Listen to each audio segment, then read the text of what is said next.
This is the historical mission of this state, to jump on the bus of modernization. So when they came to me, I advised them, I said, if you are quarreling with the other Chinese, if you are quarreling with Fang Min for compensation, that issue of compensation can go to court, but it should not stop the project. Should not stop the project. Mbancha Liao.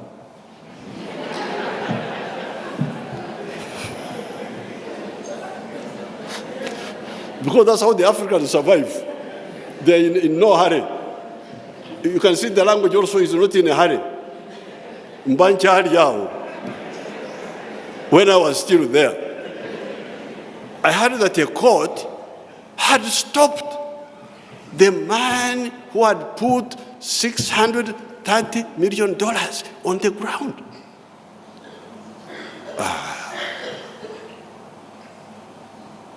It's really not. Why stop? Why? If these people are quarreling about who, they can solve that. Why do you stop this? Why? And this is part of the state which is trying to make these people of yours jump on the bus. So the Chinese man was almost committing suicide. Then I started ringing, I rang the Chief Justice, I rang who. I am a lobbyist now. My job is a lobbyist. You lobby this one. Why should I lobby for the modernization of Uganda? Why? So, that's why when I heard that you were here, I thought I should come and really talk to you. This is not just constitutional mandate. It is historical mandate. Are you going to help your people get out of the pre-industrial state, which is what they have been in, or are you going to? So I could not understand, because this man was stopped from mining, because he had a mining license. The mining license is stopped. Fortunately, I heard that the other day, that I don't know what happened.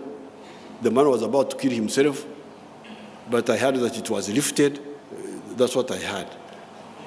So I'm just here to please, because it's too much.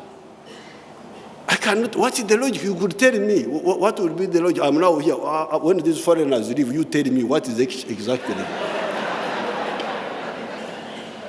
What are you looking for? If these fellows are quarreling about ownership, for me, I don't care which Chinese owns what. What I care about is that my fertilizer is processed. My steel is processed. Now, if I see the one who is moving, I let him move, and we can award, but without stopping the project. Because remember, this project has got money from banks. And any day you delay, interest is accumulating. The money is not producing. You cannot be serious. You cannot be serious. There's no way you can say that you are serious, that you are a judge or what. I may not be so clever, but certainly I can see that you are not serious. What are you looking for? So I'm sorry if I have interfered with sub judice. I may be arrested. So the problem of Africa was this huge land mass with a lot of resources, with smaller population. Foolishness there can thrive. Because the resources are there, you eat mangoes, you don't have to work. You can find somebody sleeping in the streets. He doesn't die quickly, he dies slowly, but it's not dramatic. So that's the first thing you had to struggle with. To make sure, up to now, I've been fighting this for the last 60 years. I started this struggle with my villagers there in 1959. When I went to Mara High School, when I went back home, I started telling our villagers, Because I visited Mbarastock farm, the government farm. And when I went back, I started challenging those fellows there. Just there, seated, drinking their pombe, talking. They are not bothered. They are living a bad life, but they don't know it. So even by the census of 2014, 68% of the homesteads in Uganda we are still working for Echida Kyonka. 68%. Only 32% are working for money of the homesteads. This is the big struggle, to make the ones in agriculture work for food, but also work for money.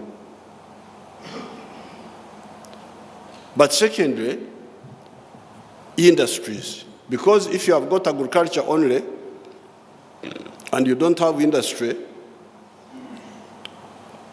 how will you process what you produce in agriculture? It will run into problems. Secondly, what inputs would you use in agriculture if you don't have industry? Because you need hose, you need fertilizers, you need... So agriculture depends on industry for processing, but also for inputs. Then the services, like a hotel. This man has built a hotel here. He has helped us. There was nothing here. I don't remember what was here. I don't remember anything was here.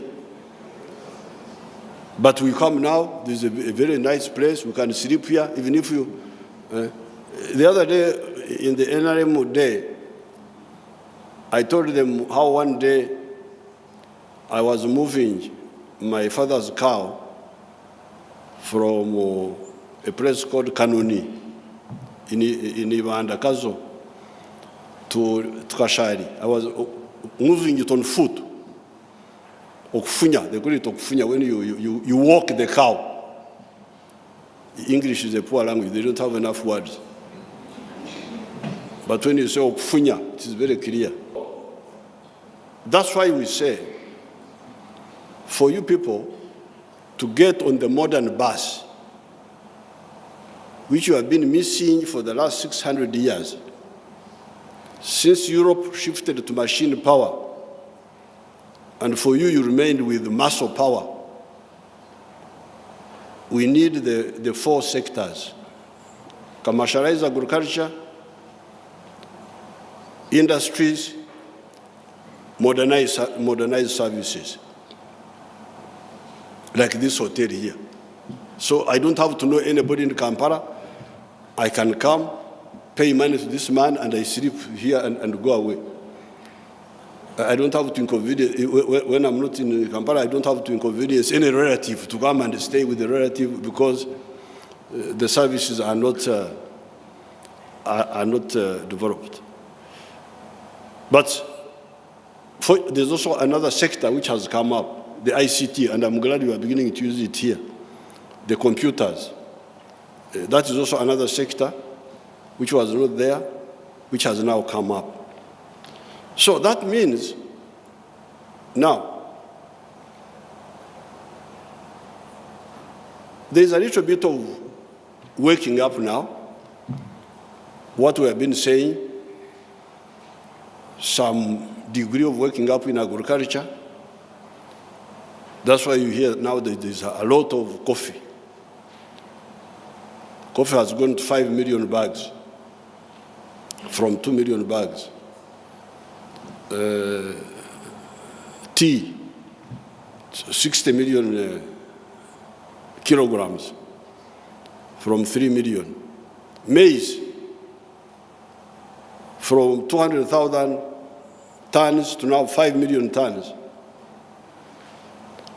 Milk from 200 million liters to now 2.5 billion liters. That's why you hear now there is a surplus of all this. Surplus of milk, surplus of maize, surplus of bananas, surplus of all these, even industrial products, cement, steel bars, and so on, sugar. So the Ugandans are now shocked. They are not used to surplus.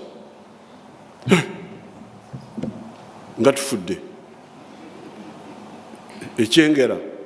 They are not used to echengera. They are not used to omweru, call it omweru. So I found, of course, the price came down a little bit. The price of these things came down. And they were really panicking. So I said, what is the problem? Too much sugar. I went to Jinja. Ebikado bingi kamara.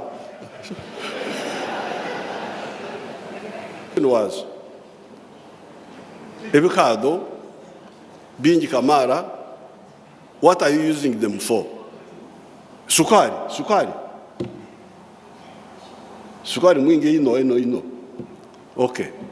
Sukari for what?